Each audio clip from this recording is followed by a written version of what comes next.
السلام علیکم ویورز، کیسے ہیں آپ؟ امید کرتا ہوں اللہ تعالیٰ کے فضل و کرم سے آپ سب خیریت سے ہوں گے۔ نیو آنے والے ویورز کو خوش آمدید، اور جن ویورز نے ہمارا چینل ابھی تک سبسکرائب نہیں کیا، آپ سب سے گزارش ہے جلدی سے ہمارا چینل سبسکرائب کر لیں اور گھنٹی کے بٹن کو دبا دیں تاکہ ہماری آنے والی ویڈیو بر وقت آپ تک پہنچ سکے۔ دوستو، پاک و ہند میں شروع سے ہی قابلیت کی کوئی کمی نہیں۔ ان کی قابلیت کو فروغ نہ دینا یا پھر قسمت کے ماروں کا قسمت کی نہ ہونا ایک علیحدہ بات ہے۔ برصغیر پاک و ہند نے بہت سے اعلیٰ درجے کے شاعروں کو پیدا کیا ہے، اور ان شاعروں نے پوری دنیا میں برصغیر پاک و ہند کے نام کی دھوم مچائی۔ دوستو، اس بات پر توجہ نہیں دینی چاہیے کہ وہ ہندو تھے، عیسائی یا کہ مسلم، لیکن کسی بھی مذہب سے تعلق رکھنے والا اپنے ملک کی نمائندگی سب سے پہلے کرتا ہے۔ اس کے بعد یہ دیکھا جاتا ہے کہ آیا کہ یہ مسلم ہے، عیسائی یا پھر سکھ۔ دوستو، میرے نزدیک شاعری کی دو وجوہات ہو سکتی ہیں کہ کیوں کوئی شاعری کرتا ہے، یا تو اس کے پاس ایک خاص ذہن ہو یا پھر حالات، کیونکہ دوستو حالات بھی انسان کو شاعر بنا دیتے ہیں۔ آج کی ویڈیو مبنی ہے ایسے ہی 5 شاعروں پر جو کہ عظیم انسان تھے، بالآخر موت برحق ہے، لیکن شاید ان کو ان کے مالی حالات اور مجبوریوں کی وجہ سے خودکشی کرنا پڑی۔ ان میں انس معین، سارہ شگفتہ، ثروت حسین، شکیب جلالی اور قمر بشیر کے نام درج ذیل ہیں۔ دوستو، سب سے پہلے ہیں انس معین۔ دوستو، انس معین 29 نومبر 1960 کو لاہور میں پیدا ہوئے۔ انہوں نے 5 فروری 1985 کو ملتان میں ٹرین کے نیچے آ کے خودکشی کر لی تھی۔ ان کی خودکشی کی وجہ ان کے مالی حالات ہیں۔ آپ اندازہ کر سکتے ہیں کہ وہ کتنے مجبور تھے۔ ان کا آخری شعر کچھ یوں ہے: اس کے پیچھے چھپی ہیں کتنی دیواریں، جسم کی یہ دیوار گرا کر دیکھوں گا۔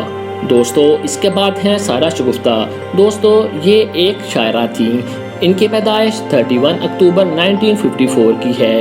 یہ گجرانوالہ میں پیدا ہوئی تھی۔ دوستو، ان کی وفات 4 جون 1984 کی ہے۔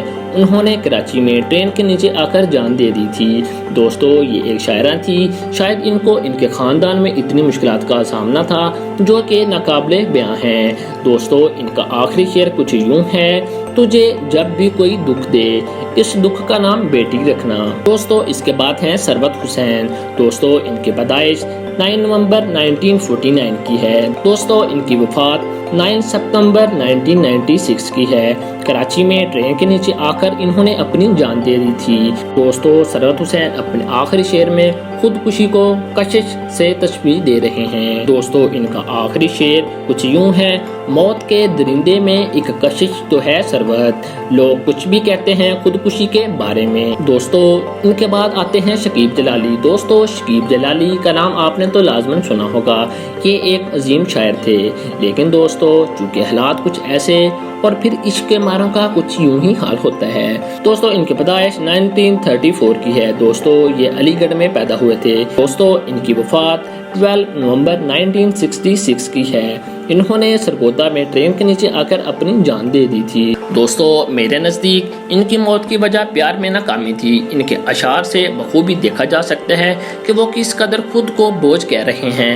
دوستو، ان کا کچھ آخری شعر یوں ہے: تو نے کہا تھا نا کہ میں کشتی پر بوجھ ہوں، آنکھوں کو اپنا ڈانپ مجھے ڈوبتے ہوئے دیکھ۔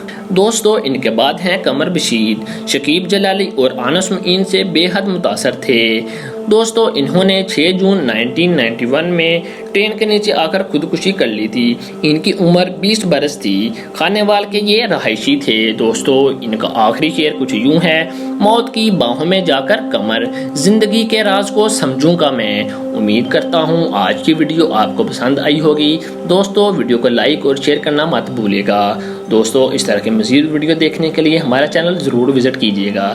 ملتے ہیں نیکسٹ ویڈیو میں، تب تک کے لیے اللہ حافظ۔